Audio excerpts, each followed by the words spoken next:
Captain Kim Jun stood at the viewport of the United Earth exploratory vessel Harmony watching the stars streak by. His ship was the pride of Earth's small but growing fleet. Built 5 years after humans discovered faster-than-light travel, the Harmony was meant to show the galaxy that humans came in peace.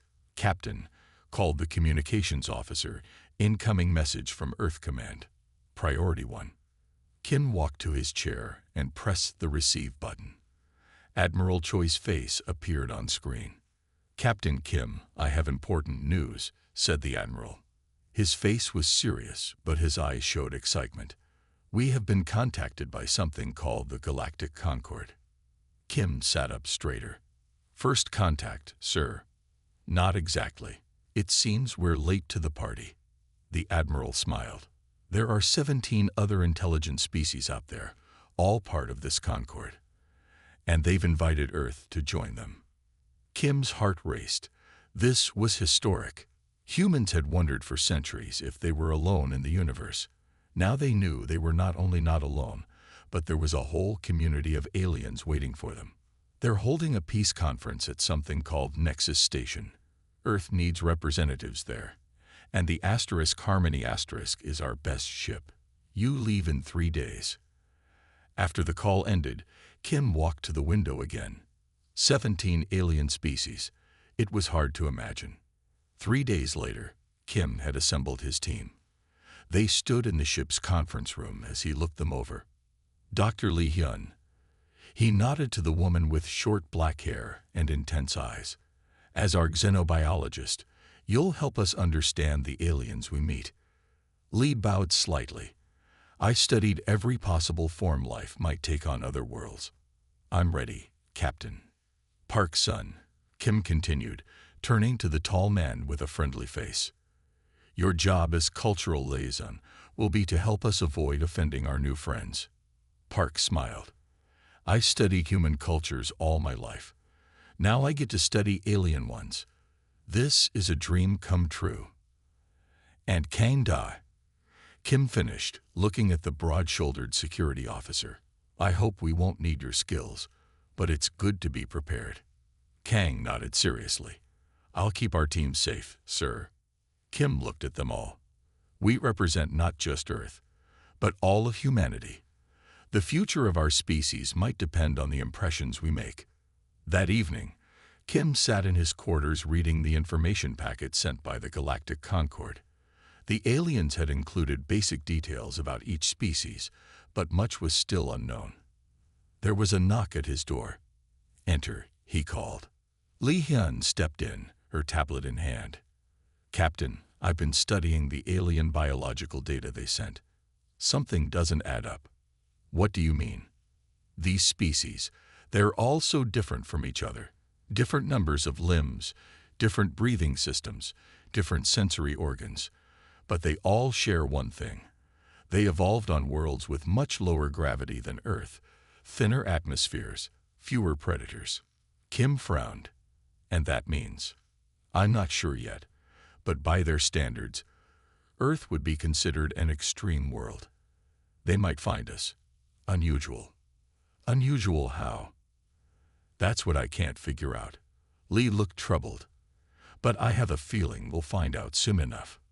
The Harmony dropped out of FTL at the coordinates provided. Before them floated Nexus Station.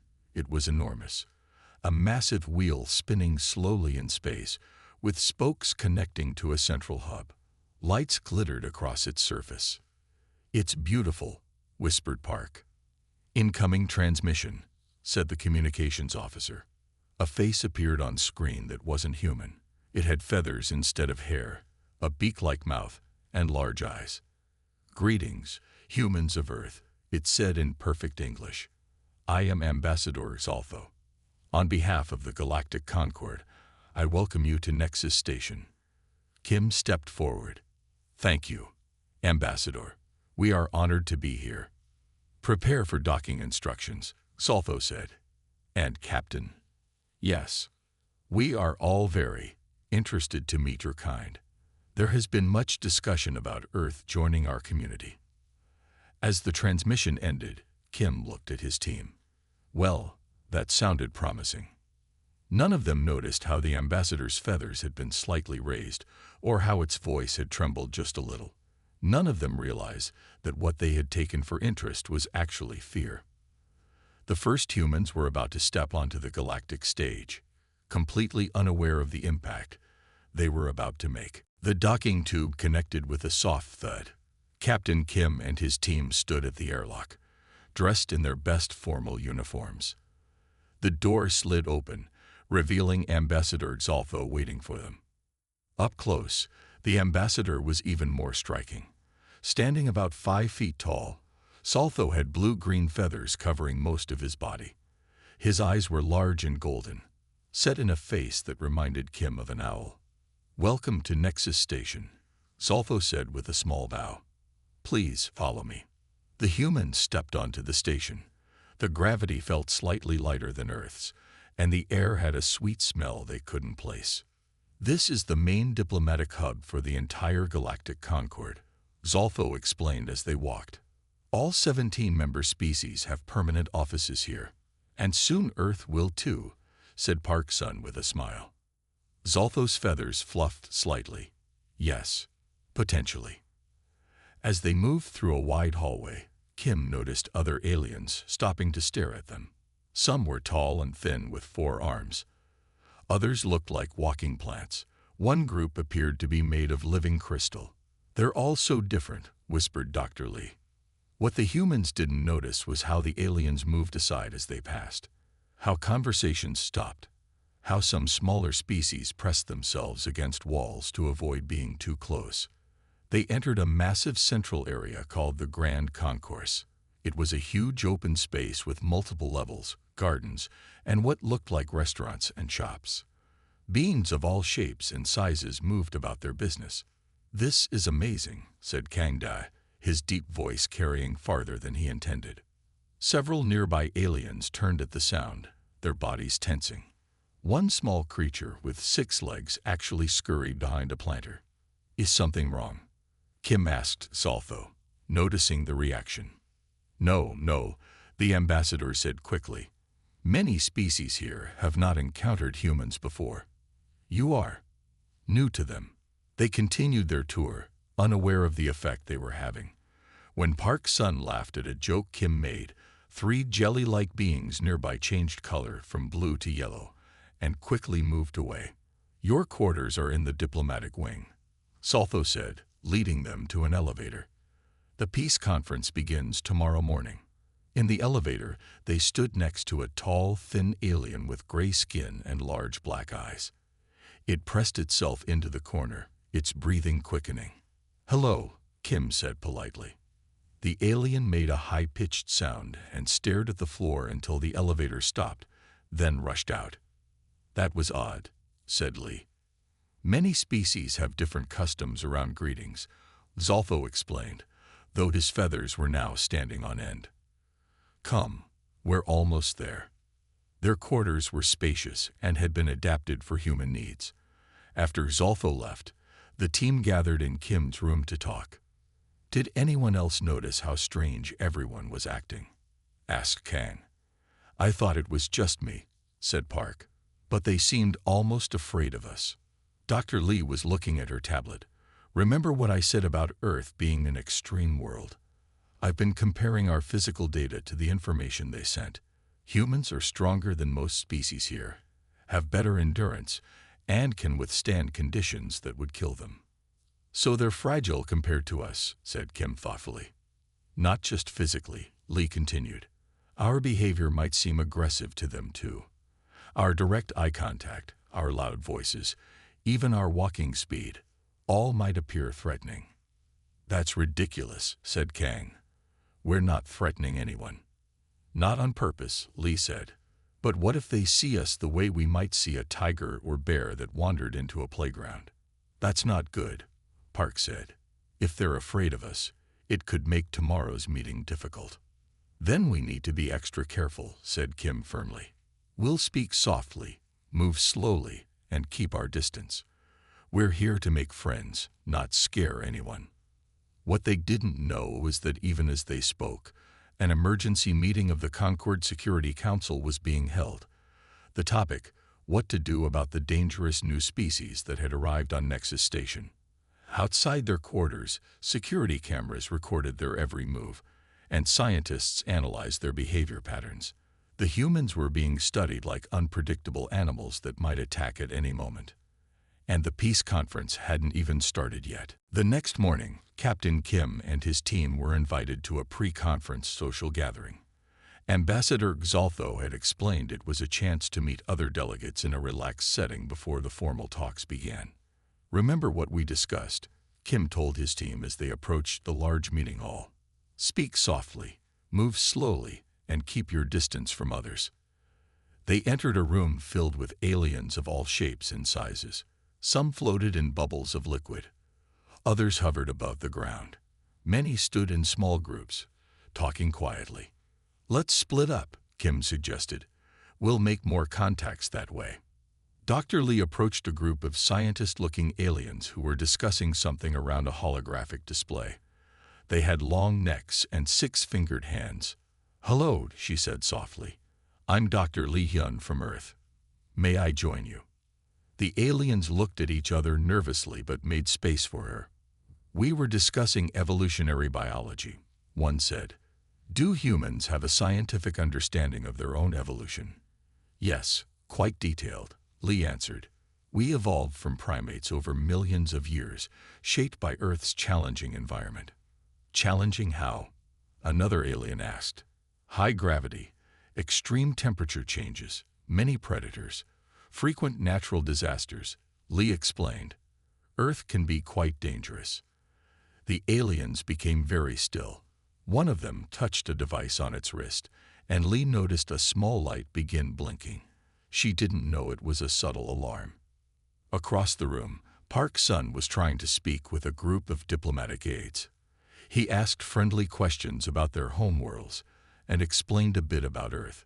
"So your planet has large oceans of liquid water?" one aide asked.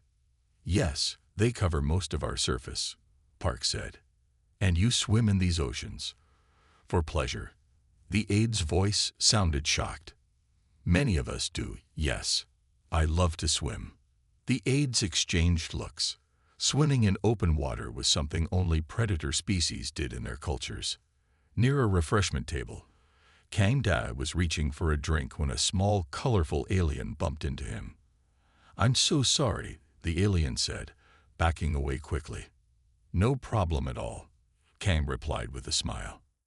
Just then, a server carrying a tray of drinks tripped nearby. Without thinking, Kang moved quickly, reaching out and catching the tray before it could crash to the floor. The glasses barely rattled.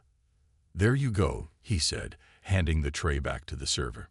But his quick movement caused several nearby aliens to cry out in alarm. His reflexes had been too fast, his strength too obvious. The small alien who had bumped into him was now hiding behind another delegate. "What did I do?" Kang asked, confused.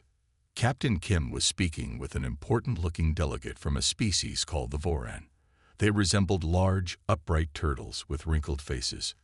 "Earth sounds fascinating," the Voran said. "But tell me, how do humans handle conflict among yourselves?" Kim fought carefully. "We try to resolve things peacefully through talk and compromise." "And if that fails?" "Well, in our past, we often went to war, but we've learned from that. We still train for defense, though." "You maintain military forces?" The Voran's voice grew cold. "Yes, for protection only," Kim explained. "We hope to never use them." The Voran made a note on a small device. "Interesting. Very interesting." Later, the human team regrouped outside the hall. "That was strange," Park said. "They seemed scared when I mentioned swimming."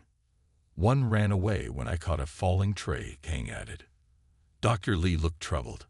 "I think we're confirming their fears. Everything about us. Our strength, our reflexes, our comfort with danger. It all marks us as predators in their eyes." "But we're not threatening anyone," Kim protested. "It doesn't matter," Lee replied. "To them, a bear isn't threatening anyone by just eating berries. But you still wouldn't invite a bear to a picnic. So what do we do? Asked Park. Before Lee could answer, Ambassador Xaltho approached. Captain Kim, the conference committee has requested a private meeting with you before tomorrow's opening session, he said. His voice was polite, but his feathers were flat against his head. A sign of stress the humans couldn't read. Is everything okay? Kim asked. Just, some questions have been raised. About Earth. About humans. The team exchanged worried glances. Things were not going as planned. Captain Kim sat alone in a small meeting room with 5 alien officials. Each looked different from the others, but they all watched him with what he now recognized as caution. Captain, began a tall, willowy alien with pale skin that seemed almost transparent. I am High Counselor Mev of the Galactic Concord Security Committee. We have some concerns. What concerns? Kim asked, trying to keep his voice soft. Your species has developed quite rapidly, said another alien with multiple eyes set around its head. From first radio signals to faster-than-light travel in less than 300 years. This is unusual. We are curious by nature, Kim explained. Predators often are, muttered a third alien. Kim frowned. We come in peace. We have no hostile intentions. Perhaps not consciously, said Mev. But we have observed your team. Your physical capabilities exceed most known species. Your reflexes, your strength, your endurance, even your comfort with conflict.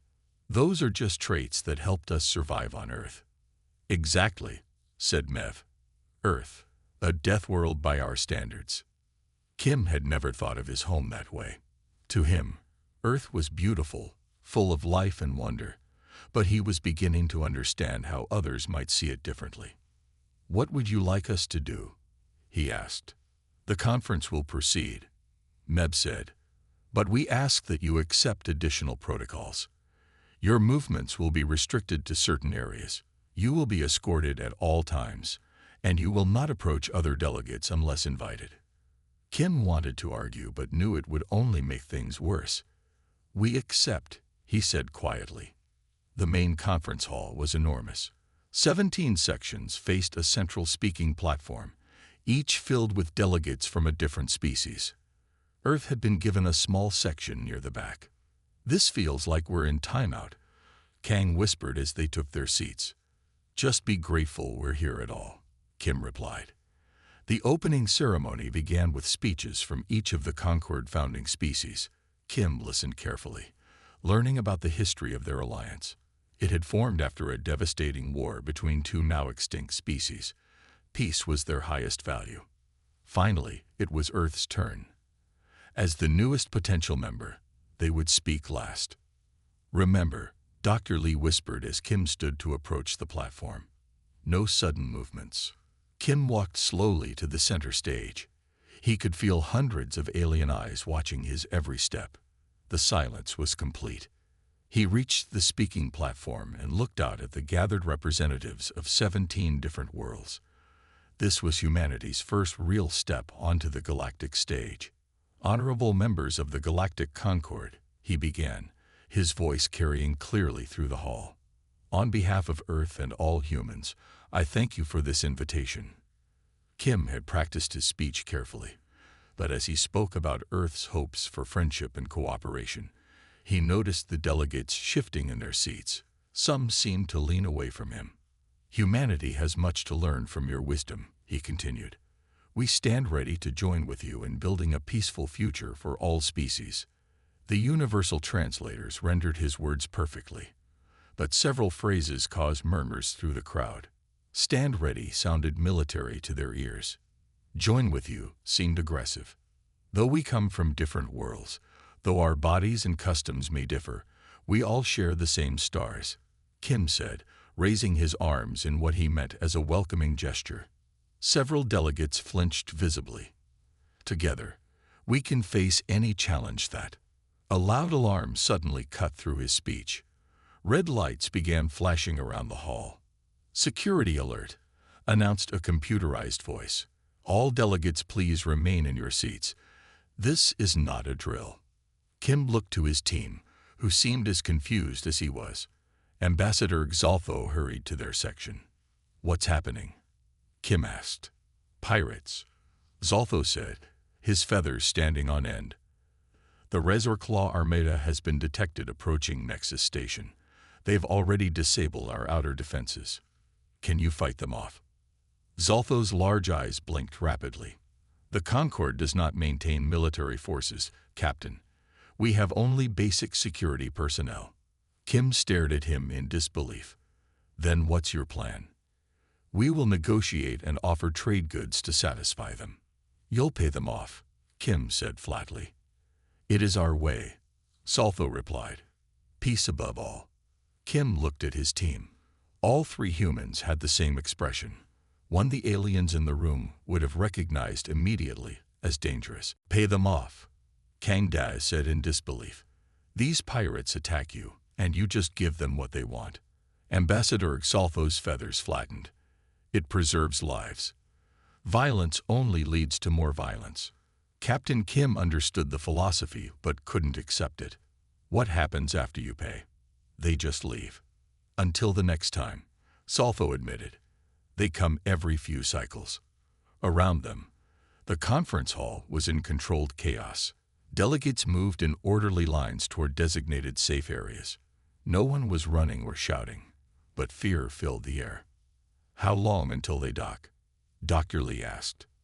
"Perhaps 20 minutes," Xaltho replied.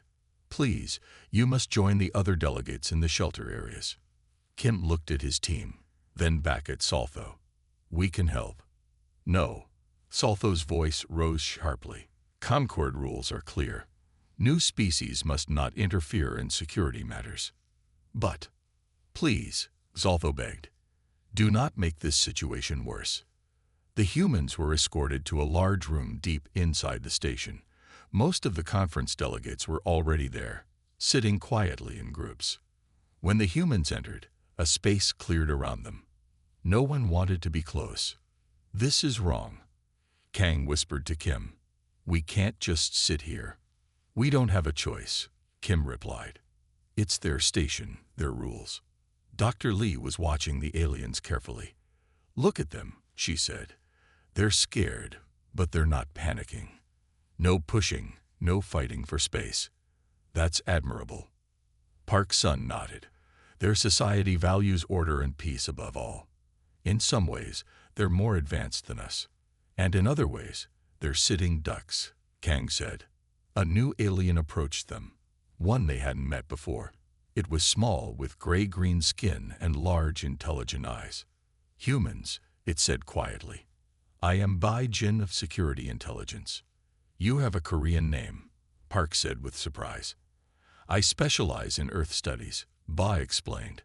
"I chose a name from your culture as a sign of respect." "What do you want?"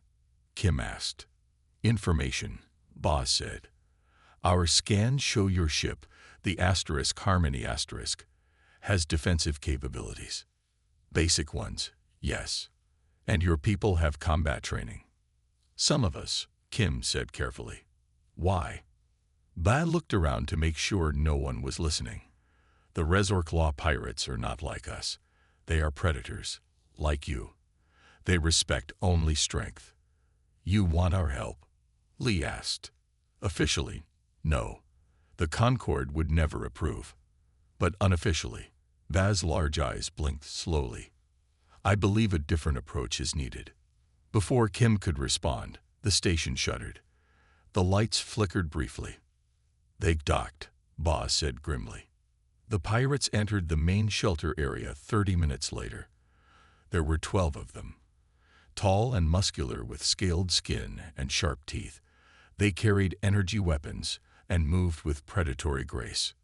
Their leader stepped forward, scanning the room until his eyes fell on the humans. "What are these?" he asked in a rasping voice. "New pets for the Concord." No one answered. The delegates remained silent, eyes lowered. "They're humans," one pirate said. "New species, just discovered faster than light travel." The leader approached the humans, studying them with yellow eyes. "Interesting. You don't cower like the others." We don't like bullies, Kang said before Kim could stop him. The pirate leader laughed, showing rows of sharp teeth. Brave little creatures. Perhaps we should take a few as trophies. He reached out to grab Dr. Li's arm. Without thinking, Kang Da moved. In one fluid motion, he knocked the pirate's hand away and stepped between him and Li. The room went completely silent. Even the pirates seemed shocked. "Don't touch her," Kang said quietly. The pirate leader stared at Kang, then smiled slowly. Well, well, it seems the Concord has found some creatures with spines after all." He raised his weapon, pointing it at Kang's chest. "Let's see how brave you really are." Captain Kim stepped forward. "Wait, you don't want to do that." "And why not?" "Because," Kim said calmly, "if you hurt any of us, you'll never leave this station alive." The pirate leader looked at Kim's face, at the steady eyes and set jaw, and for the first time, felt something he rarely experienced: doubt. The pirate leader lowered his weapon slightly, studying Kim's face. "Bold words from a small creature," he said, but his voice held a note of uncertainty. Before the situation could escalate further, Ambassador Xaltho pushed through the crowd. "Please, there is no need for violence," he said quickly. "We have prepared tribute for you, as always." The pirate leader's attention shifted, double the usual amount. "For the insult." He pointed at Kang. Of course, Xaltho agreed. "This way, please." As the pirates followed Xaltho out, their leader gave one last look at the humans. There was something new in his eyes. Curiosity mixed with caution. When they were gone, the room filled with whispers. Aliens stared at the humans with new expressions. Still fear, but now something else too. Bai Jin approached them again. "Come with me." Quickly. Bai led them through back corridors to a small room filled with screens and data terminals. "This is against all protocols," Bai said, "but you need to understand what's happening." The alien's fingers moved rapidly over a control panel. A large screen lit up, showing what looked like medical data. "This is the average physical profile of a Concord species," Bai explained. The screen changed, showing the human outline beside the alien one. "And this is you." The differences were clear. The human form showed denser muscle structure, stronger bone mass, and more efficient respiratory and circulatory systems. "We knew we were different," Dr. Li said, "but this is dramatic." "It's not just physical," Ba continued. New data appeared: brain scans, hormone levels, neural responses. Your species reacts to threats with a chemical response we call fight or flight. Most Concord species only have flight. "So we're the only predators in the Concord?" Park asked. "No," Ba said. "There are two others, the Vecnar and the Drill. Both are carefully monitored and restricted. Both evolved on higher gravity worlds with more competitive ecosystems." "Like Earth," Kim said. "Yes," Ba nodded. "But even compared to them, humans are." The alien paused, searching for the right word. "Extreme." Dr. Li studied the data carefully. "You call Earth a death world. Why?" "By our standards, it is. High gravity, wide temperature range, high oxygen content, dangerous wildlife, natural disasters, radiation levels." Ba's large eyes blinked rapidly. "Most Concord species would die within hours on Earth without protection." Kang looked shocked. "But it's just normal to us." "Exactly," Ba said. "What is normal to you is terrifying to others. You evolved on a world that would kill most sentient life in the galaxy." The humans fell silent, taking in this information. "There's more," Ba continued. "Your psychological profile." New data appeared, showing reaction times, decision-making patterns, and stress responses. Humans make decisions quickly under pressure. You take risks. You form strong social bonds. You protect your group members, as we just saw with Kang Da. "Those seem like good things," Park said. "They are survival traits," Bai agreed, "but they also match the profile of what we call Aggressive pack predators. Kim felt a chill. You think we're dangerous? The Concord Security Council certainly does, Ba said. 3 species have already filed formal protests about Earth joining the Concord. They want humans classified as a restricted species, like the Vecnar and Dreel. That's not fair, Kang protested.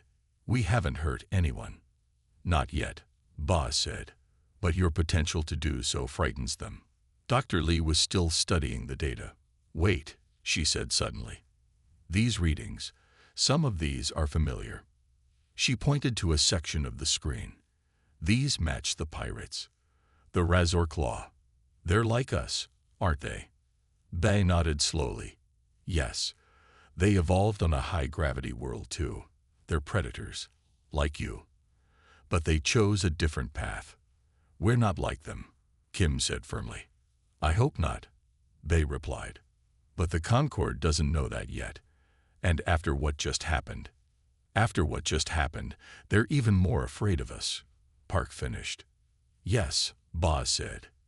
And afraid beings often make poor decisions. A soft alarm sounded from one of the terminals. Ba checked it quickly. The pirates are leaving with their payment, the alien said. But we have another problem. What now? Kim asked. The Security Council has called an emergency session. The topic is the human threat. The Security Council is discussing us now, Captain Kim asked, his voice tight with concern. Bai nodded. After your confrontation with the Razor Claw, many delegates are unsettled. We didn't do anything wrong, Kang protested. We just stood our ground. That's exactly what frightens them, Ba explained. Standing your ground against predators is not normal behavior for most species. Dr. Lee looked thoughtful. So their fear is based on what we might do, not what we've actually done. Correct. Can we speak to the council? Kim asked. Explain our side. Ba's large eyes blinked slowly. I can try to arrange it, but be prepared. They may have already made up their minds. An hour later, Kim stood alone before the Concord Security Council. 7 aliens sat behind a curved table, watching him with what he now recognized as fear disguised as caution. High Counselor Mev spoke first. Captain Kim, this emergency session has been called to address concerns about human behavior. I understand, Kim said calmly, but I hope you'll listen to our perspective. We are aware that humans see themselves as peaceful, said another counselor with blue skin and 4 arms. But your actions tell a different story. What actions? Kim asked. We've harmed no one. You directly challenged the Razor Claw pirates, Meb said. Such behavior is dangerously unpredictable. Kim tried to keep his frustration in check. We were protecting ourselves and others. By threatening violence, said a third counselor. By standing firm, Kim corrected. There's a difference. The counselors exchanged glances. Kim could tell his words weren't having the desired effect. Captain, Mev said finally, the council has made a preliminary decision. Human participation in the peace conference will be suspended. Your team will return to your ship until we decide how to proceed. Kim felt a cold anger rising, but kept his voice level. And Earth's application to join the Concord. That will require further study. Kim knew what that meant. They were being rejected. I would like to request one thing, he said. Before we leave, allow Dr. Lee access to your biological database for scientific exchange. The counselors seemed surprised by this simple request. Very well, Mev agreed after a moment. A limited access will be granted. When Kim returned to their quarters, his team was waiting anxiously. What happened? Park asked. We're being sent home, Kim said flatly. They're suspending our participation. What? That's not fair, Kang exclaimed. But I did get something, Kim added. Lee, you'll get access to their database. Dr. Lee nodded. Good. I have a theory I want to check. What theory? Park asked. I think the Concord fears us because we remind them of something in their past, something they want to forget. While Lee worked in the science section, the rest of the team prepared to leave. The mood was somber. "I can't believe this is how it ends," Park said. "Our first contact with alien life, and they're kicking us out because we're too scary." "We're different," Kim corrected. "And difference frightens people, even aliens, apparently." A chime sounded at their door. Ambassador Xoltho entered, his feathers flat against his body. "Captain Kim, there has been an incident." "What now?" Kim asked tiredly. "The Resor Claw. They didn't leave. They disabled their tracking beacon and hid in a maintenance sector. They've just attacked the main power core." "Why would they do that?" Kang asked. "Revenge, perhaps," Xoltho said. "Or they may have larger plans. Without power, our life support systems will fail within hours." "Can you repair it?" Kim asked. "Our technicians are trying." "But," Xoltho's voice faltered, "the damage is in a section with high radiation. No Concord species can survive there long enough to make repairs."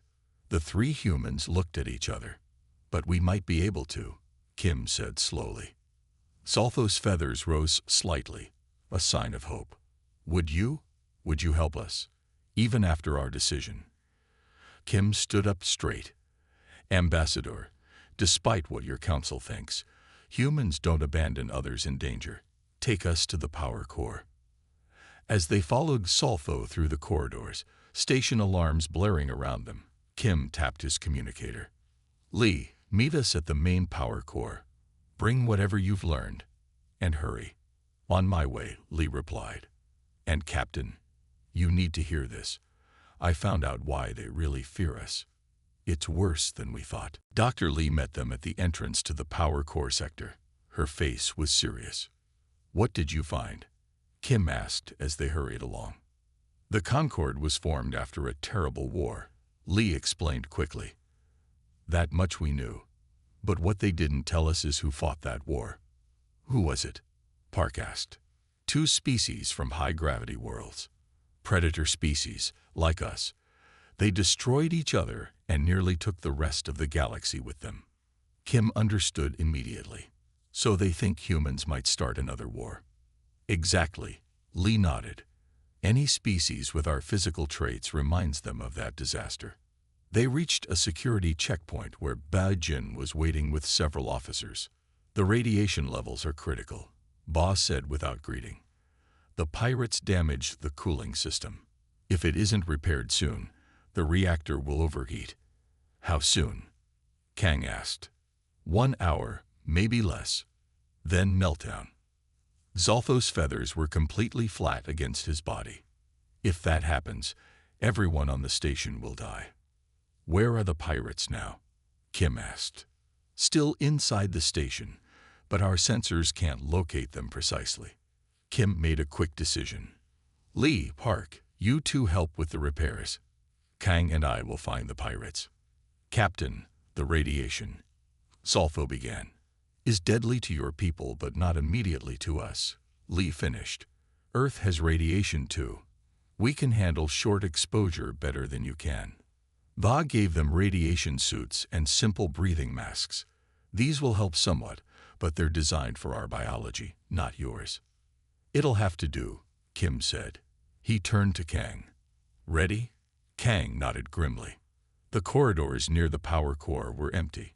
Most station personnel had evacuated to safer areas. Kim and Kang moved carefully, listening for any sound that might reveal the pirates' location. Why would they do this? Kang wondered aloud. "They'll die too if the station explodes." "Maybe they have a way off," Kim suggested. "Or maybe they don't care." They turned a corner and nearly ran into 3 Resor Claw pirates. For a moment, both groups froze in surprise. Then one pirate raised a weapon. Kang reacted instantly, knocking the weapon aside and driving his shoulder into the pirate's chest. The other 2 moved to attack, but Kim was faster.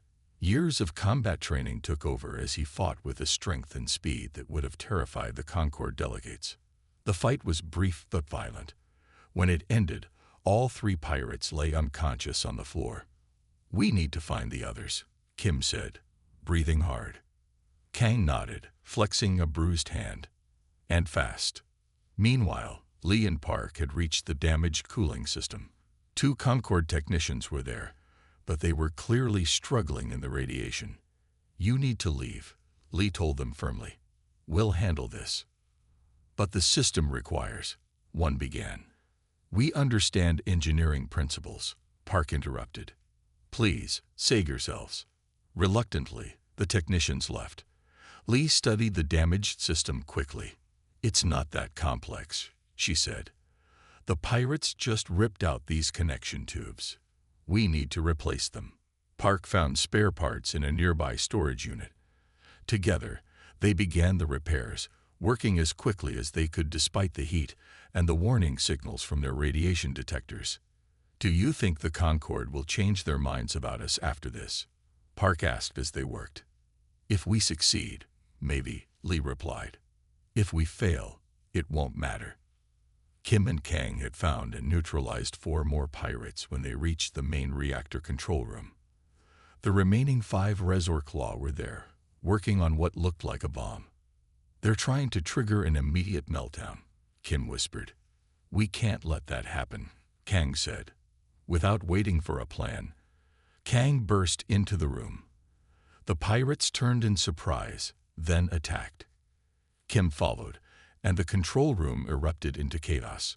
Despite being outnumbered, the humans fought with an intensity that shocked the pirates. This was not the careful, measured response of Concorde security forces. This was raw, survival-driven combat that the pirates recognized, because it mirrored their own style. Throughout the station, security cameras captured the battle. In the main control center, Concorde officials watched in amazement and horror as humans demonstrated fighting abilities they had only theorized about. "They're like nothing we've seen," whispered High Counselor Mev. "Not since the Great War," agreed another counselor. "But they're fighting to save us," Zoltho pointed out. "Not to destroy us."